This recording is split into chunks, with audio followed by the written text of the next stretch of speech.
Welcome everyone to our episode at the doctor's office, Beginner English. Today, we'll walk through a common situation seeing a doctor when you're not feeling well. Sarah, can you tell us how you feel about visiting the doctor? Honestly, Alex, I feel a little nervous. Sometimes I worry I won't understand the doctor or know how to describe my symptoms clearly. It can feel intimidating, especially in a new language. That's such a common concern, but with the right vocabulary and phrases, you'll find it much easier. Throughout this episode, we'll break down each step of a doctor's visit to help listeners feel more confident. I'm looking forward to learning how to explain my symptoms and ask questions politely. It will definitely help me the next time I need to see a doctor. Let's start with some essential words you'll likely hear at the doctor's office. Headache, fever, sore throat, cough, medicine, rest, and prescription. Sarah, have you heard these terms before? Yes, but sometimes I mix up prescription and medicine. Could you explain the difference? Great question. Medicine refers to any drug used to treat illness. A prescription is a note from the doctor that lets you buy certain medicine at the pharmacy. For example, antibiotics often require a prescription. That makes sense. And words like fever mean having a higher body temperature, right? Exactly. If your temperature is above 100.4 Dufour F or 38 Dufour C, you have a fever. Now, let's practice typical questions a doctor might ask. For example, what seems to be the problem? Or, how long have you felt this way?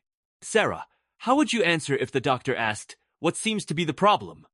I'd say, I have a sore throat and a cough. If the doctor asks, how long have you felt this way?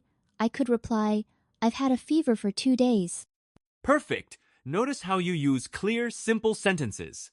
You can also add details, like, it hurts when I swallow. This helps the doctor understand your situation better. Adding those details is helpful. It's good to know that short, direct answers are polite and clear in English-speaking clinics. Describing symptoms clearly is crucial. Instead of saying, I don't feel well, try to specify.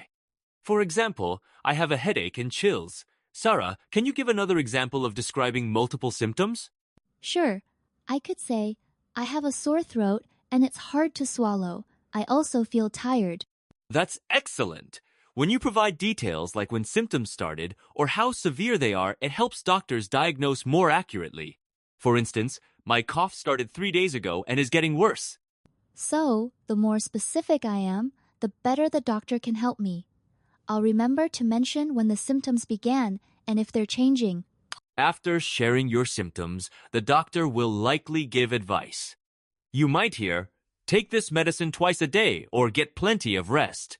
Sarah, how would you respond if you're not sure what the doctor means? I could ask, could you please repeat that?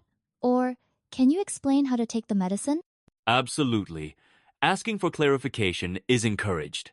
Doctors expect patients to ask questions if they're unsure. For example, should I take the medicine with food? Is a helpful follow-up. That's reassuring. It's good to know I can ask for more information without feeling embarrassed.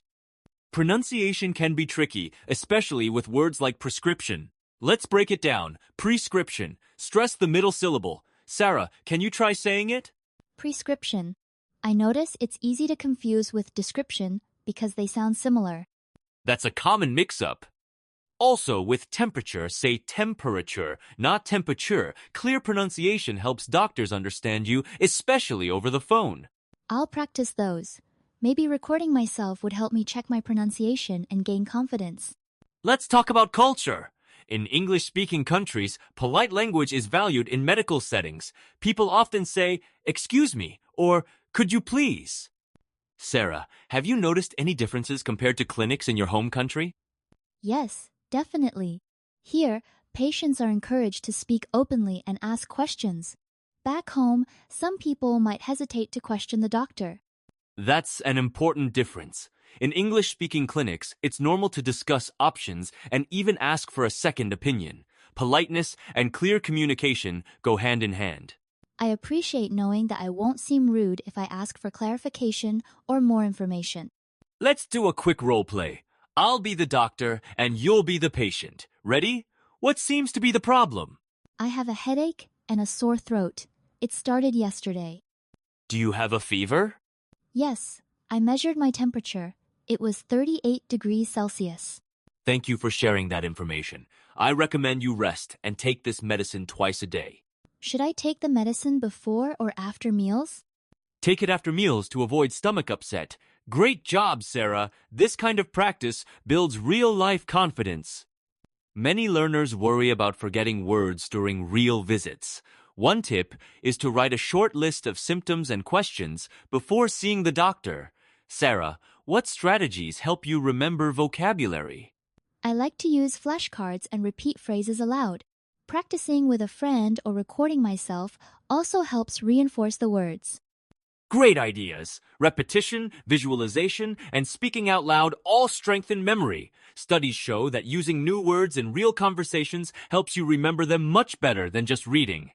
I'll try role-playing with classmates and reviewing my notes before appointments.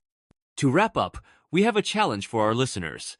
Imagine you're at the doctor's office. Describe 2 or 3 symptoms and ask for advice using the vocabulary and phrases from today. For example, you could say, I have a cough and a sore throat. I've had a fever for 2 days. What should I do?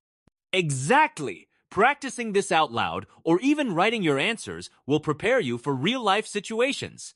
If you're unsure, replay this episode and repeat the phrases until you're comfortable. Thank you for joining us. Keep practicing, and you'll be ready for your next doctor's visit in English.